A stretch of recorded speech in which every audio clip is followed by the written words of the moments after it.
今天我们想聊一聊我们每个人都会有的一个情绪啊，就是恐惧。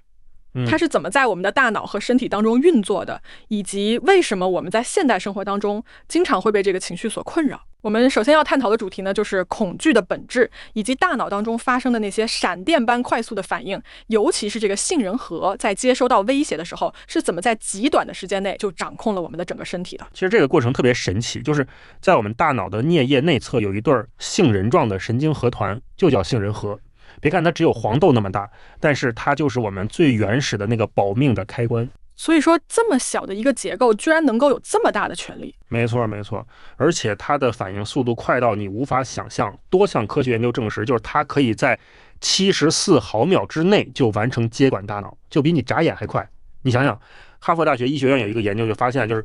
感觉信息不到1/10秒就可以到达杏仁核，就真的是快如闪电。听说啊，这个杏仁核好像还有2条完全不一样的信息通道，这是怎么回事？是的，它里面有一条快速通路，也叫第一路，就是这个感觉信息呢，可以从丘脑直接就投射到杏仁核，整个只需要12毫秒，就它完全不经过你的理性脑，所以你还没有意识到发生了什么的时候，你的身体已经做好了防御的准备了，就相当于拉响了一个体内的红色警报。听起来就像一个紧急逃生通道一样。那慢速通路又负责什么呢？慢速通路也叫高路，就是信息还是从丘脑出发，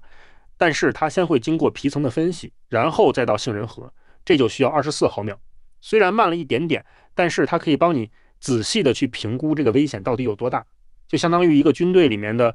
常规的情报分析流程。对，这2条路其实一起合作，才让我们又快又准的去应对威胁。明白了。那为什么我们的这个理性脑总是慢半拍？就这个前额叶皮层为什么不能跟这个杏仁核一样快，立刻帮我们在恐惧的时候踩下刹车呢？这是因为啊，这个前额叶皮层虽然它是负责理性分析、决策啊、情绪控制的这个所谓的大脑的执行中心，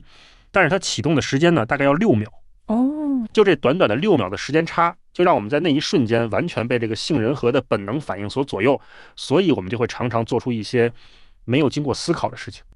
原来是这样。那这6秒的延迟到底在人类的进化史上面有什么意义呢？其实这个设计啊，在远古的时候特别有用。比如说我们的祖先在野外突然遇到了毒蛇，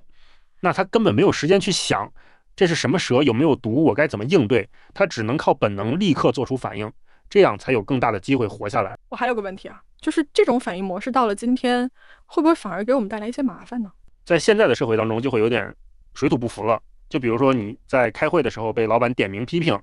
或者说你在一个聚会上面突然被大家关注，那这个时候你的杏仁核也是会立刻拉响警报，让你进入到这个战斗或逃跑的状态。可是其实你并没有真正的危险，你理性脑要6秒之后才会赶过来帮你冷静分析。所以这就是为什么很多人会一时之间大脑一片空白，然后等到事后才会懊恼，哎呀，我当时为什么没有这样说，或者我当时为什么会那么紧张。OK， 我们已经知道了杏仁核和前额叶皮层在恐惧反应中的作用，那海马体又是怎么参与进来的呢？其实恐惧的神经回路要比我们想象的复杂的多，海马体在里面是起到一个非常关键的作用的，就是它负责把这个恐惧的事件发生的地点，就是这个场景的空间信息给牢牢的编码下来，让我们知道我是在哪里遇到的危险。所以说海马体和杏仁核其实是一个负责记忆，一个负责情绪。对，就是他们2个联手就会把这个危险的细节给打上一个特别的标签，这样以后你再遇到类似的情况，大脑就可以立刻拉响警报，让你能够迅速的做出反应保护自己。那从我们感觉到有威胁到我们的身体做出反应，这中间大脑里面都经历了哪些步骤？这个过程是非常迅速的。首先感觉器官会把这个危险信号以极快的速度通过这个快速通路，在12毫秒就传递到了杏仁核，然后立刻就会激发一个最原始的恐惧反应。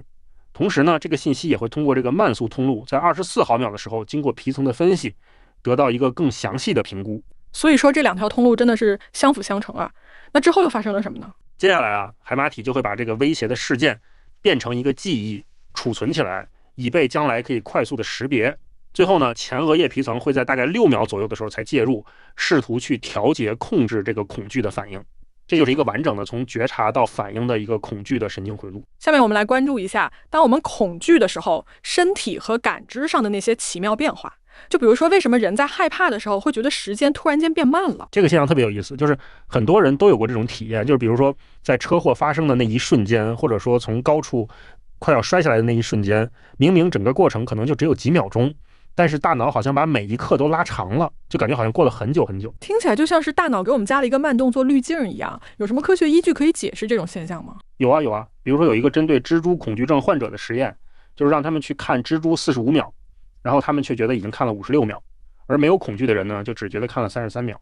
所以就是恐惧真的会让你的心理时间显著的拉长。为什么会出现这种情况呢？科学界对此有什么看法？科学界其实有2派观点。第一派呢，就是说人在恐惧的时候，大脑处理信息的速度会自动加快，就像一个高速摄像机一样，能把瞬间的画面捕捉得更细致，所以你就会觉得时间被拉长了。那另一种观点又怎么解释这个现象呢？另一种观点认为啊，我们觉得时间变慢其实是一个记忆的错觉。就是美国的研究人员曾经做过一个实验，就是让志愿者从31米的高空自由落体，然后去测试他们对时间的判断。结果就是他们落地之后都说觉得自己下落的时间比实际要长 36%， 但是呢，他们在下落的过程当中并不能辨认出更快闪过的一些字母。所以研究人员就认为，恐惧让这个事件被大脑记录得更加详细，因此我们事后回忆起来就会觉得它持续的更久。既然我们聊到了这个恐惧，我想问一下，就是当我们感受到恐惧的时候，我们的身体是怎么在几秒钟之内就进入到这种高度戒备状态的？这个其实就是我们的这个杏仁核，一旦它掌握了控制权之后，它会马上给我们的身体发一个加急电报，然后我们的身体就会启动一个非常古老的应激反应，就这个过程快到你几乎瞬间就会被彻底改变。所以说这就是为什么有的人会形容说吓得血都凉了，这个真的是有生理基础的，对不对？完全没错。就比如说我们的肾上腺素会在 0.3 秒之内就冲进我们的血液，然后让我们的心率从每分钟70下直接飙升到180下。同时呢，肾上腺皮质会分泌皮质醇，让我们的血糖升高，给我们的肌肉瞬间补充能量。就这些激素的爆发，一下子就让我们的身体进入到了一个超级引擎的状态。除了心跳加速，我还很好奇，就是恐惧的时候，我们的身体还会有哪些具体的变化？这个时候呢，我们的血液会迅速的从我们的内脏啊、皮肤抽调到我们的四肢的肌肉，尤其是我们的腿部和手臂的肌肉。所以这个时候我们的力量和速度都会提升。同时呢，我们的皮肤血管会收缩，所以有的人会变得脸色苍白，然后汗腺会突然的分泌，所以有的人会冒冷汗。哇，这些反应真的是太神奇了。那感官呢，是不是也会变得特别敏锐？没错，就是我们的瞳孔会放大，让我们的视野变宽，然后我们的听觉会变得超级敏感，肌肉会变得紧张，有的时候甚至会发抖或者僵硬。这其实都是我们的交感神经系统在拼命的帮我们收集信息，做好应战或者逃跑的准备。说到应战和逃跑，我想问问啊，就是面对危险的时候，我们人类都会有哪些典型的恐惧反应？其实啊，我们人类面对威胁的时候，会有4种非常典型的反应，就是战斗、逃跑、冻结和顺从。对，每一种反应背后都有一套自己的神经机制和行为表现。能不能给我们仔细讲一讲，这每一种反应都是什么样的？当然可以。比如说战斗反应，就是你会肌肉紧张，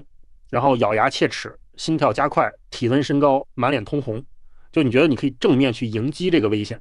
而逃跑反应呢，就是你会坐立不安，然后脚底发麻，呼吸变得又浅又快，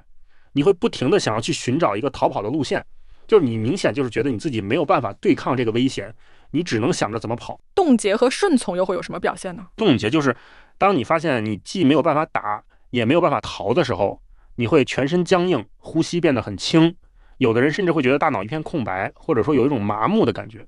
这个其实是我们的背侧迷走神经通路被激活了，就类似于动物装死的一个本能。而顺从呢，就是你在面对一个非常强大的威胁的时候，你会不由自主的想要去屈服或者讨好。这个在一些特定的恐惧症里面比较常见。那这4种模式是说我们每次害怕的时候只会出现一种吗？不是的，其实这4种模式经常会灵活的组合或者说切换。就比如说有的人遇到抢劫，他可能一开始的时候想要跟对方搏斗，然后发现打不过，他就会转身逃跑。如果说被堵住了逃不掉，他最后可能就只能被迫顺从。对，所以就是说每个人在不同的情境下会有不同的选择，甚至在同一个危机里面会动态的去改变自己的反应。原来是这样啊。紧接着我们要讨论的是，为什么有些人天生就比较大胆，有些人就特别容易紧张，就是这个恐惧的应对到底有多大程度是被基因所左右的？有很多研究都已经非常明确的表明了，就是这个恐惧反应的个体差异很大一部分是跟基因有关的。就比如说五羟色胺转运体基因，还有这个 COMT 基因，这2个基因的多态性跟我们恐惧的学习和消退的能力是非常紧密相连的。那是不是说携带了某些基因的人就会对恐惧刺激特别敏感？是的，比如说这个5-HTTLPR 这个基因的短等位基因，就会让人对恐惧的刺激有更强烈的生理反应，而 COMT 基因的某些变异呢，会让人恐惧的消退更快一些。所以就是说，基因确实在我们对恐惧的敏感度上面，还有适应上面，打下了一个非常重要的基础。除了基因之外，还有哪些因素会影响我们应对恐惧的方式呢？除了基因之外呢，其实人格特质也是非常关键的。就比如说神经质水平比较高的人，他在压力下面就会更容易紧张，然后他也更容易把一些中性的刺激解读成危险。而那些神经质水平比较低，然后自我效能感比较高的人呢，他就更有信心去处理这个威胁，所以他在面对危险的时候也会更镇定。那这个男女有别在恐惧这件事情上面也会有体现吗？会的。比如说有一个用大鼠做的实验，就发现在恐惧的条件反射下面，雌性的大鼠会表现出更多的 darting， 就是冲刺，这是一种逃避样的运动模式。而雄性的大鼠呢，就更容易出现 freezing， 就是冻结。这种差异可能也是跟进化策略是有关的，就是雌性可能要优先考虑保护后代，所以它更倾向于快速的撤离，而雄性可能要靠静止来隐藏自己，减少被发现的风险。了解了。童年的一些负面经历会怎么改变我们大脑对恐惧的处理方式呢？如果说一个人在童年的时候经常处于一个失败或者说压力非常大的环境里面，那他的这个杏仁核就会变得异常的敏感，我们也可以把它叫做杏仁核过载。这种高反应性会一直延续到成年，所以成年之后呢，他就会对一些威胁的信号特别的警觉，然后哪怕是在一个很安全的环境里面，他也经常会觉得有危险。这是不是意味着小时候的创伤会真正的改变大脑的发育？没错，因为儿童期其实是我们的情绪调控系统发育的一个关键时期，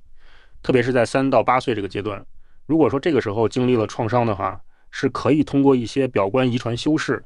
比如说 DNA 甲基化或者组蛋白乙酰化，然后来持续的影响像 BDNF 和 FKBP5 这些跟神经突触可塑性有关的基因的表达，从而让你的这个恐惧的记忆特别容易被固化下来。为什么说童年的一些创伤会让我们长大之后对很多东西都特别容易害怕呢？这是因为早期的这些经历会深刻的影响我们条件反射的形成。比如说一个孩子小的时候被狗咬伤了，那他很有可能之后不仅是对这一只狗会害怕，他可能看到所有的狗都会恐惧，甚至他看到跟狗相关的东西，比如说狗的图片或者是狗叫的声音，他都会有这种恐惧的反应，这就是一种泛化。有什么科学的训练方法可以真正的帮我们提升理性面对恐惧的能力吗？是有的，比如说认知行为疗法，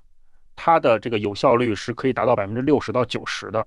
它主要是通过改变你对于恐惧的一些想法和信念，然后来帮助你调节你的情绪和行为，这是它的一个核心的原理。具体操作上面有哪些常用的技术呢？常用的比如说有这个渐进式暴露疗法，就是你把你害怕的东西按照恐惧程度排序，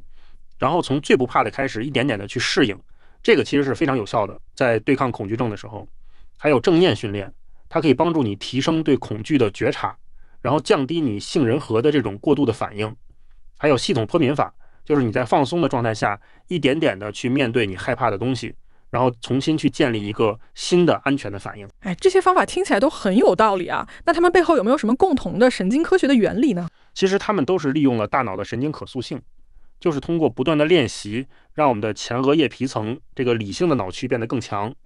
然后同时去抑制我们杏仁核的这种过度的反应。但是这个最关键的就是要坚持，然后要一步一步的来，对，不能着急。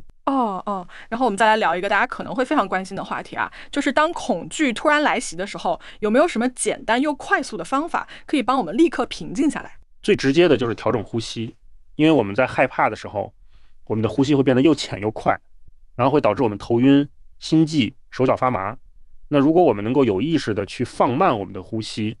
就可以让我们的身体迅速的从这种应激状态切换到一个放松的状态。呼吸法真的这么神奇吗？有没有什么具体的操作方法可以推荐？比如说这个4-7-8呼吸法，就是你用鼻子吸4秒，然后屏气7秒，最后再用嘴呼8秒，这样重复做3到5次。这个原理就是因为长呼气可以刺激我们的副交感神经系统，然后就会帮我们快速的降低心率，让我们的身体放松下来。还有一个就是腹式呼吸，你在吸气的时候让你的肚子鼓起来，呼气的时候让你的肚子收进去，然后也是放慢这个节奏，专注在你的呼吸上，也可以很快的帮我们缓解紧张。为什么通过调整呼吸就可以这么快的帮我们赶走紧张和恐惧呢？因为我们快而浅的呼吸是会激活我们的交感神经系统的，就是会让我们进入到这种战斗或逃跑的模式。而像478呼吸法这种有意识的放慢呼气，其实是在启动我们身体的放松反应，让我们的副交感神经系统发挥作用，所以我们就会迅速的从应激状态切换到一个平静的状态。我还听说有一种方法叫做接地技术，它是怎么帮我们应对这个恐惧的？接地技术其实特别适合用来应对那种反复的去想一件可怕的事情，或者说灾难化的想象。它的核心就是通过让你去关注当下的感觉，然后把你的注意力从这些吓人的念头当中拉回到现实。听起来挺有意思的，具体我们要怎么做呢？有一个很经典的练习叫做五感接地，就是你慢慢的说出你能看到的5个东西，然后你能摸到的4个东西，你能听到的3个声音，你能闻到的2种气味，最后还有你能尝到的1种味道。这种就是通过让你所有的感官都参与进来，就可以帮你立刻中断这个恐惧的循环。除了这种调动感官的方法，还有没有别的方式可以让我们快速的冷静下来？当然有了，比如说还有认知接地，就是你可以在脑子里面玩一些分类的游戏，比如说你要在脑子里面想出5种水果的名字，或者是想出5种红色的东西。这个时候你的前额叶皮层就会被激活，然后它就可以帮你抑制住你这个杏仁核的这个冲动。还有一个是双侧刺激，就是你交叉的去拍打你的双臂，同时配合上缓慢的呼吸，这个也可以让你的大脑的左右半球同步，然后帮助你恢复平静。如果说我们长期的处于这种极度恐惧的情况下，会对我们的大脑造成什么样的立刻能看到的影响呢？最直观的就是你的前额叶皮层会突然间失去作用，就你没有办法思考，没有办法判断，甚至你话都说不出来。就是很多人在特别害怕的时候会觉得大脑一片空白，其实就是这个理性脑突然之间下线了。为什么会出现这种理性脑突然之间就不管用了的情况呢？这是因为当你的杏仁核发起了这个情绪的风暴之后，它会把你大脑的这个资源全部都抢走，然后同时再加上一些应激激素的作用，就会直接把你的前额叶皮层的这个功能给摁住，所以你这个时候就只剩下了本能的反应，没有办法理性的思考。所以极度恐惧会影响我们的记忆吗？会的，而且它的影响是非常特别的，就是当你处于极度恐惧的时候，你的大脑会把它所有的记忆的资源都优先分配给这个威胁生命的信息，所以你这个时候其他的记忆可能就会被挤掉，然后这个极度恐惧的记忆呢，它会被同时的保存在杏仁核和海马体里面，就相当于有一个双重备份，然后杏仁核里面的这个备份呢，基本上是不会消失的，所以这就是为什么你会对这个恐惧的经历会记得特别的牢。如果说一直处于这种慢性的恐惧当中，我们大脑的结构会真的被改变吗？没错，长期的处于恐惧当中会对你的大脑造成一些实质性的损伤，比如说你的杏仁核会变得异常的活跃，然后体积会增大，这个时候你就会对一些负面的信息特别的敏感，那你就更容易陷入这种恐惧的循环。就像我们说的，就是焦虑症的患者，他的这个杏仁核往往就会比一般人大。所以说，就是这个情绪脑一旦被过度的激活之后，就会越来越难以摆脱这种不安的感觉。是的，而且更糟糕的是，这个慢性的压力还会让我们的海马体，就是负责记忆和情绪调节的这个区域，会让它萎缩12%到15%，然后前额叶皮层会变薄，那你就会出现一些注意力不集中，然后判断力差，或者说情绪失控，而且这种损伤是会越积越重的，并且它是很难逆转的。长期的恐惧会不会让我们更容易患上一些心理疾病呢？对啊，如果说你这个恐惧的状态一直都没有办法缓解的话，是很有可能会发展成各种各样的心理障碍的，比如说创伤后应激障碍，就是我们说的 PTSD。那这个就是一个非常典型的跟恐惧相关的一个疾病。那他的这个患者呢，就是他的这个杏仁核会一直处于一个高度活跃的状态，所以他对于这种威胁性的信号会非常的敏感，然后哪怕是在一个很安全的环境里面，他也会产生那种非常剧烈的恐惧反应。看来杏仁核这个失控之后带来的问题还真的不少。除了 PTSD 之外呢，其实还有各种焦虑症。那这些焦虑症呢，也都是跟这个杏仁核的过度活跃，然后前额叶皮层的这个功能的减退，以及它们之间的这个连接出现了问题是有关系的。而且如果说你长期的处于这种恐惧的压力之下的话，你大脑里面的这个神经递质也会失调，比如说像血清素、多巴胺和去甲肾上腺素。那这些都是跟抑郁症是有密切关系的。从大脑的这个神经回路来看的话，这些跟恐惧相关的心理疾病到底是哪个环节出了毛病呢？其实我们大脑里面的这个恐惧处理的网络，它是一个非常精密的系统。那它是由杏仁核、前额叶皮层和海马体，它们3个共同来组成的。那正常的情况下呢，就是杏仁核是负责来侦查这个危险的，然后前额叶皮层是负责来调节你的这个恐惧反应的，海马体是负责把这个情境的记忆给整合进来。那如果说这个网络当中的某一个部分出了故障，是不是就会导致各种各样的异常的恐惧？是的，是的，就只要这个网络里面的任何一个环节出现了问题，比如说像 PTSD， 就是你的这个杏仁核太活跃了，然后你的这个前额叶和海马体的这个调节能力变差了，那你就会没有办法去抑制你的这个恐惧，所以就会导致你出现这种病理性的恐惧，就没有办法消退。我有一个疑问啊，为什么有些人好像就是越害怕越喜欢去寻求这种刺激，比如说去坐过山车或者去看恐怖电影？其实这个背后的原因是非常有意思的，就是当我们经历了极度的恐惧，然后又回归到安全之后，我们的大脑会突然之间释放大量的多巴胺。那这个多巴胺呢，是一种神经递质，它会给我们带来一种强烈的快感和奖赏的感觉。所以有些人就会对这种恐惧的体验上瘾，就是他会不断的去追求这种刺激，其实是在追求大脑里面的这种多巴胺的高潮。哦，原来这种快感是跟我们大脑的奖赏机制有关系。那这个东西有没有什么进化上的意义呢？从进化的角度来看的话，适度的去体验这种恐惧，其实是可以帮助我们的祖先去适应危险，然后提高生存能力的。但是如果说这个机制一旦失控的话，就会很容易发展成，比如说极限运动成瘾或者赌博成瘾，就是会不断的去寻求这种高风险的刺激。为什么我们的大脑对于恐惧的记忆会这么深刻？它在储存的时候跟我们普通的记忆有什么不一样吗？恐惧记忆其实是有一个非常特别的储存方式的，就是当我们经历一个非常强烈的威胁的时候，我们大脑里面的这个神经元之间的连接会被突然的强化，这个就是我们说的长时程增强 LTP。 那这个 LTP 呢，它不仅仅是发生在我们的海马体，特别的是它还会发生在我们的杏仁核。所以说恐惧的记忆其实是有一个双重保险的储存方式。可以这么说，就是一般的记忆可能就只是会储存在海马体里面，然后它会随着时间慢慢的消退，或者说被新的记忆覆盖掉。但是这个极度恐惧的记忆呢，它会同时的被印刻在杏仁核和海马体里面，就相当于它有一个双重备份。然后特别是这个杏仁核里面的这个备份，它几乎是不会消失的。所以这就是为什么我们对于恐惧的经历会这么刻骨铭心。现在有没有什么技术可以让我们去改写，或者说去削弱这些让人很困扰的恐惧记忆呢？其实最近这几年的这个记忆再巩固技术是让这个事情变得有希望了。就是我们的这个恐惧记忆啊，虽然没有办法彻底的删除，但是它每次被提取的时候，其实都是有一个短暂的窗口，在这个窗口里面，它是处于一个不稳定的状态的。然后这个时候，如果我们给它一些新的信息，或者说让它处于一个平静的环境里面，我们就可以给它重新加上一个情绪的标签。这样的话，我们下次再回忆起这件事情的时候，就不会那么害怕了。听起来就像是每次回忆的时候，都是一个可以修正这个记忆的机会。没错，没错。而且更厉害的是，现在有一些药物，比如说这个普奈洛尔，它可以在我们这个恐惧记忆被提取出来的这个窗口期，去阻断它的这个再巩固。然后这样的话就可以长期的去减弱我们的这个恐惧反应。还有就是虚拟现实暴露疗法，也是可以通过在一个安全的环境里面去反复的面对我们害怕的东西，然后来逐渐的帮我们去改写这个恐惧的记忆。而且它的这个刺激的强度什么都是可以调节的。这些方法的关键是不是就是要抓住这个记忆重新变得不稳定的这个短暂的时间？对，只有在这个窗口期内去引入新的信息，或者说进行一些干预，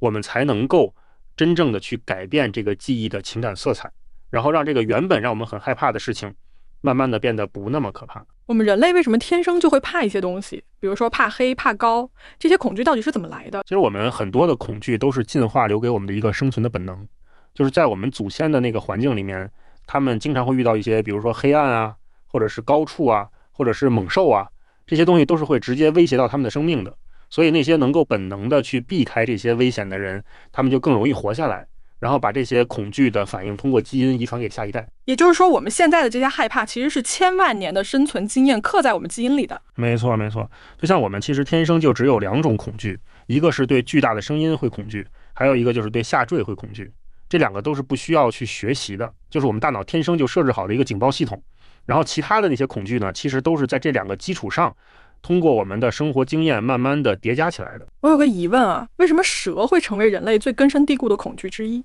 这个问题特别有意思，就是无论是小孩还是成年人，其实对蛇的这个恐惧反应都是非常强烈的。而且不只是人，很多哺乳动物甚至灵长类动物见到蛇都会本能的警惕。原来我们对蛇的害怕是这么广泛存在的，这个跟我们的进化有什么关系呢？这是因为早期的哺乳动物，它们在跟蛇的这种生存竞争当中，那些能够一眼就识别出蛇的形状的个体，它们就更容易活下来。所以这种对蛇的这种快速的警觉，就变成了我们大脑里面的一个非常高效的先天预警系统，然后通过遗传就变成了我们整个灵长类动物的一个集体的潜意识。有没有什么科学实验能够证明我们大脑对蛇的反应是跟其他的动物不一样的？有啊，就是有一个神经科学的实验就发现，我们大脑里面的这个杏仁核，它对蛇的图片的反应速度是要远远快于对其他动物的，就说明我们的这个大脑里面是有一个专门的针对蛇的这种威胁的一个快速处理通道。所以这就是为什么我们会说怕蛇，它其实是一个非常古老的、深深的印在我们基因里的一个生存本能。说到这儿，我还有一个问题啊，为什么我们会天生怕黑呢？这个背后有什么进化上的意义吗？怕黑其实是源自于我们对未知的恐惧，就是你当眼前什么都看不见的时候，你不知道身边会不会有危险出现，那这种不确定性就让我们的祖先在夜间会保持一个非常高的警觉，因为那个时候黑暗里面可能藏着野兽，或者说藏着一些其他的一些威胁，所以这种恐惧其实是可以帮助我们的祖先提高他们的生存几率的。我想问一个比较矛盾的现象啊，就是为什么很多人会怕蛇，但是却不会本能的害怕电？这不是很奇怪吗？这其实是一个进化心理学上面非常经典的一个问题，就是我们的大脑对于蛇的这种恐惧是非常古老的，已经写进我们的基因里了。但是电呢，它是一个现代社会才有的东西，所以我们的本能还没有办法对它产生一个天生的警惕。也就是说，我们的大脑还没有跟上现代社会的这种变化。我们的这个神经系统的底层逻辑还是在沿用远古的那个经验，就是熟悉等于安全，陌生等于危险。所以像电线这种完全没有任何进化线索的这种新的东西，我们的大脑根本就不会本能的把它认成一个威胁。这种进化的滞后会给我们带来哪些具体的麻烦呢？比如说我们现在生活在一个信息时代，但是我们的大脑还是一个石器时代的大脑，那这个时候就会出现很多系统不兼容的问题。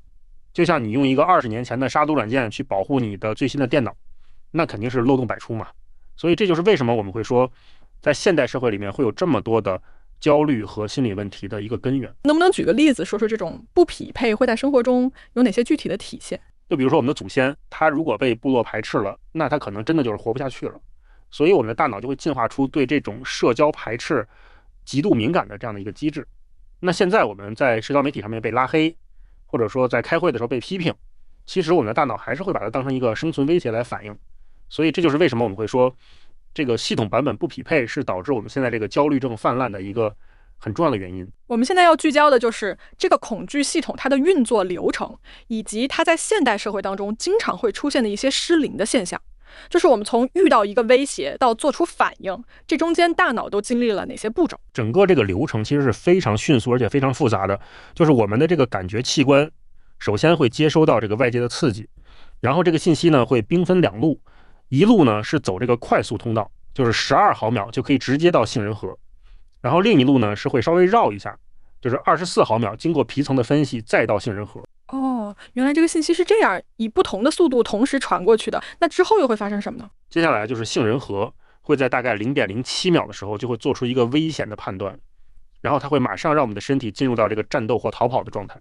就会有一个全身的应激反应。那这个时候我们的肾上腺素会在0.3秒的时候就飙上去，然后我们的心跳会飙到180，血液会涌向我们的肌肉，然后我们的感官会变得特别的敏锐，我们就会本能的去选择是要战斗、逃跑、冻结还是顺从。我想问一下，就是极度恐惧的经历是怎么被我们的大脑给记住的呢？其实如果是一个特别强烈的恐惧的话，我们的大脑会把它分别保存在杏仁核和海马体里面，就相当于有一个双重保险，所以它就会很难被忘记。而且这个理性脑就是我们的前额叶皮层，它要等到大概6秒之后才会慢慢的启动，然后尝试着去评估这个情况，去让我们冷静下来。那你说我们的这个恐惧系统在原始社会的时候和现在相比会有哪些不同的表现？在原始社会的时候，我们的这个恐惧系统是一个非常完美的求生利器，就是它可以帮助我们的祖先瞬间的去识别危险，然后做出反应。比如说遇到猛兽或者是遇到敌人，那这个时候它的这个反应基本上都是非常精准而且有效的。这么说的话，我们的这个恐惧系统是跟不上现在的这个环境了吗？可以这么说，就是在现在的这个社会当中，我们的这个恐惧系统经常会误报。就比如说你在一个公开场合发言，或者说你在开车的时候有人突然之间并线，那这个时候我们的身体也会跟面对一个猛兽一样，就是会大量的分泌应激激素，然后我们会心跳加速，肌肉紧张。那其实我们的这个危险并没有那么大，但是我们的身体却会像临战一样的去反应。所以这个就是为什么我们会说这个系统有的时候会失控。所以就是说现在焦虑症这么普遍，跟我们这个大脑的这个恐惧机制是有关系的吗？绝对有关，因为在现代社会里面，我们的这个恐惧系统经常会被一些小事情反复的去激活，比如说我们的工作压力，或者说我们的人际关系，甚至我们刷手机看到的一些负面的新闻，都有可能让我们的大脑误以为我们处于危险之中，所以就会导致我们的这个焦虑的水平不断的累积。现在的这个社会环境具体是怎么让我们这个焦虑越来越严重的呢？比如说现在的这个信息爆炸，然后这个社交媒体的比较，还有就是未来的高度不确定，以及我们对自己的这个完美主义的要求，都是会不断的去刺激我们的这个恐惧警报，然后让我们长期的处于一种紧张和压力之下。而且我们每天还要面对无数的选择，那这个选择太多了之后呢，反而会让我们的大脑就是决策困难，然后就会更加的焦虑。为什么我们的大脑在面对一些根本就没有生命危险的事情，比如说公众演讲，我们还是会有这种非常强烈的恐惧反应呢？这是因为我们的这个杏仁核啊，它是一个非常古老的，在进化上面非常古老的一个结构，它的作用就是时刻去扫描我们周围的环境，看有没有什么威胁，然后一旦它感觉到有任何的风吹草动，它就会立刻拉响警报。也就是说，我们的这个大脑其实还是把这些日常的挑战当成了远古时期的那种生存危机。没错没错，就像我们现在在开会的时候做一个报告，或者说我们去见一个重要的客户，那我们的大脑其实会把它当成类似于被野兽盯上了的那种紧急情况。所以这就是为什么我们会出现这种心跳加速，然后手心出汗，就是这种强烈的生理反应。我们要讲的最后一个主题啊，就是我们怎么样去跟恐惧和平共处，并且真正的成为自己大脑的主人。我们到底应该怎么样去理解恐惧在我们生活当中的意义呢？恐惧其实是我们大脑的一个非常古老的自我保护系统，它能够在 0.07 秒的时间内就接管我们的身体，然后让我们的祖先在这个危机四伏的环境当中能够活下来。所以它其实本身并不是我们的敌人。那我们要怎么去面对恐惧，才能够不让它变成我们的一个负担呢？关键就是不要去抗拒它，而是要去觉察它，然后理解它。就是每一次当恐惧出现的时候，其实它都是在给我们一个信号，就是告诉我们可能有一些潜在的风险。那这个时候我们要做的就是用我们的理性去分辨一下，这是一个真实的危险，还是说只是我自己的一个想象。然后同时我们可以用一些科学的方法来帮我们自己，比如说调整呼吸啊，或者说用一些接地的技术啊，来帮我们自己去保持一个平衡。这样的话我们才不会被这个情绪所左右。当我们遇到一些让我们特别害怕的事情的时候，我们怎么才能够真正的做到既不被吓到，然后又能够做出一个比较明智的选择呢？最核心的就是要学会给自己6秒钟的时间，就当这个恐惧袭来的时候，我们不要立刻就做出反应，而是要让自己的这个理性脑有机会介入。那这样的话我们才可以避免我们的这个本能的冲动，然后真正的去选择一个对我们自己更有利的一个回应方式。